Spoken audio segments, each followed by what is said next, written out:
To ba wato a jiya jigajigan shugabannin hukumar tsaron a ƙasar nan gaba ɗaya suka taro a fadar gwamnatin tarayya, fadar wato shugaba Bola Ahmed Tinubu, inda suke kamar yadda kuke gani suke ba shi cikakken rahoton abin da ke faruwa musamman a satin nan a ƙasar nan dangane da harkar tsaro da rashin sa, a inda aka samu ci gaba inda wato mutum 38 a cikin wayanda aka sace a wannan hari aka kai jihar Kwara an samu an kwato su sun dawo gida, sannan kuma mutum 50 a cikin yaran nan da aka sace guda da su 200 da yan kai na jihar Niger a su ma sun dawo, sannan kuma su wannan yara na jihar Kebbi su 25 wanda aka sace su har yanzu ba su samu wato dawowa ba, inda dai shi karamin ministan tsaro ya ayyana cewa fa ana gab da kwato ko kuma gano inda wannan yara suke domin dawowa zuwa ga iyalansu cikin ƙoshin lafiya. A dai a cikin wannan hukumomi wanda kawai baya nan a shine wato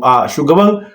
office din National Security Advisor Malam Nuhu Ribado, wanda shi ma an ce wato yana can ƙasan Amurka inda ke tattaunawa da manya-manyan jagororin hakan tsaro a ƙasar domin samun fahimtar juna da kuma samun haɗin kai domin tabbatar da ingantacciyar da samun tsaro da kare haƙƙin ɗan adam da rayuwarsa a Najeriya. To Allah ya sa mu ji alkhairi. Amin. Gode.